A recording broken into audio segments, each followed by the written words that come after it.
All right, so we're going to continue. If you were with us last week, you have the first four properties done here, and I want to remind you that the power of a quotient, which is the property for the top of the second page, actually goes down to the bottom. We'll go ahead and fill this out now before we turn the page, but the power is going to be distributed essentially to each term. So I'm going to take my a value, raise that to the m, and then my b value and raise that to the m power on the bottom. So if yours printed the correct way, that's great. If not, then we'll go to the top of the next page. We have our four examples right here. So simply if I have something like the quotient of 5 divided by x, and I square those terms, I square those numbers, 5 to the second power is 25, and x to the second power is x squared. So that is complete, and we are done.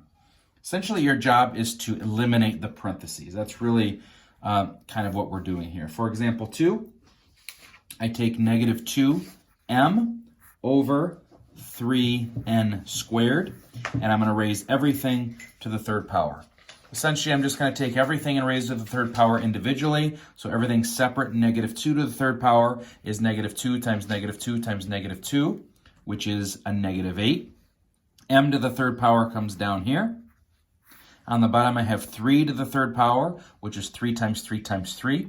3 times 3 is 9, times another 3 is 27. And next, I have an n squared. And remember from our property from the first page, which is going to be power raised to a power. Power to a power, I multiply those powers. So in this case, x to the third to the second, I multiply those together and get 6. And so m to the second to the third, 3 times 2 is 6. So my final answer, negative 8m cubed over 27n to the sixth. Example 3, let's do the quantity of 1 over 10y to the fourth. And I'm going to raise all of that to the fourth power like this. So once again, we'll just take everything to the fourth power. 1 to the fourth is 1 times 1 times 1 times 1, which is 1. And then 10 times 10 times 10 times 10, which is going to be 10,000. Y to the fourth, power to a power. I multiply powers and get 1 over 10,000, y to the 16th. And for my last example, a little bit more complicated, but really just the same process, is going to be negative 4 w to the third x squared all over y to the sixth, and we're going to take all that to the second power. In this case, my very first term is negative 4. I raise that to the second power, which is a positive 16. Power to a power, I multiply powers, is w to the sixth. Power to a power is x to the fourth. And power to a power, 6 times 2 is 12. Final answer, 16w to the sixth, x to the fourth, y to the 12th. We'll do the next two properties and then stop there. We'll leave the bottom part, exponential to radical, for another day. But for negative exponent, I want you to remember the word move. Because if you have a negative exponent, you are essentially just going to move it from the top to the bottom or the bottom to the top. So if I have a to the negative m, think of this as over 1. What I want is 1 over a to the positive m. So this a to the negative m moved to the bottom, and the exponent changes to positive. Likewise, on the flip side, if I take my a to the negative m, I move it, so that goes to the top, and I really have a to the m over 1, which is just a to the m. So remember, anytime that you move a negative exponent to the top, to the bottom, or from the bottom to the top, the exponent changes to positive. Let's look at a couple of examples. Example 1 is 7x to the negative 3. All right, so my negative 3 is only on the x, so I'm going to move that to the bottom, and that becomes x to the positive 3. My 7 is just out there in the front by itself, so I'm just going to leave that up on the top. Nothing's going to move my 7. However, if I had in example 2 something like this, 7x to the negative 3 as a quantity, all right, 7x in parentheses raised to the negative 3, that means I need to move everything in parentheses down to the bottom, and that becomes 1 over 7x to the positive 3. And now I use one of my properties from the front page, which is going to be the power of a product. I take my exponent, right? and I put it on each term, a to the m, b to the m. And so what I need to do here is take the third and put it on the 7. 7 to the third is 7 times 7 times 7, which is 49 times 7, which you can use a calculator for, is 343. And then the x gets raised to the third power, so my final answer is 1 over 343 x to the third. My next example is 6p to the negative 3 over 5q to the negative 2.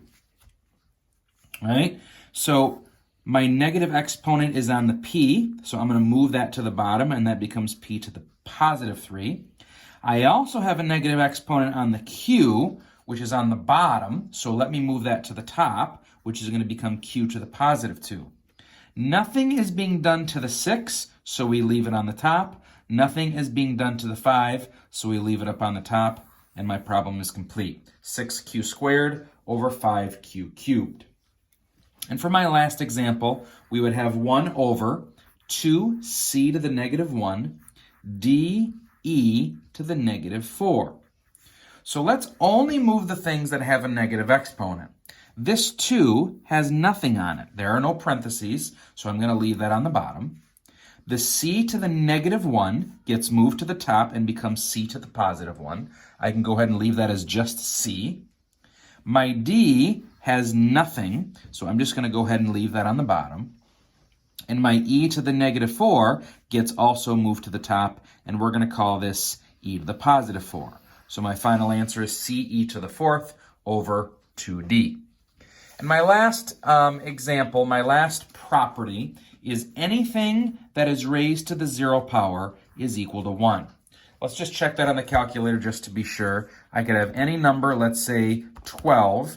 If I do a caret 0 and raise that to the 0 power, the answer is 1. I could have 1,298,755. I can raise that to the 0 power and get 1. It does not matter what number you have, it's always equal to 1. I could even have a quantity like in example 1. I could have 12bc squared, all of that raised to the 0 power. Everything is raised to the 0 power. It's a quantity. It does not matter. All of that is raised to the 0 power. It doesn't matter what it is. The answer is 1. I could have negative 20b squared c cubed df to the 20th power, and I raise all of that to the 0 power. Does not matter. The answer is 1. I could have some separate items as in example 3, like 8w to the 3rd, x to the 0, y to the negative 2, z to the 0. All right. Since I'm not taking a 0 power to everything, I need to do everything separately. Well, I know that x to the 0 is 1, and all of this multiplied by 1 is just canceled, so I can cross that out. I know that z to the 0 power is 1, and all of this stuff multiplied by 1 is just going to be canceled. So essentially what I'm left with is 8w cubed y to the negative 2. Now using my property of a negative exponent from just a few minutes ago, I just need to take this negative exponent, I'm going to put it on the bottom, and that negative exponent becomes positive. And then I have 8w cubed over y squared. So I hope that's been helpful. Use those examples to try the problems that are going to be assigned. Again, we will leave the radical to exponent and exponential form to radical form for next week. Have a great day.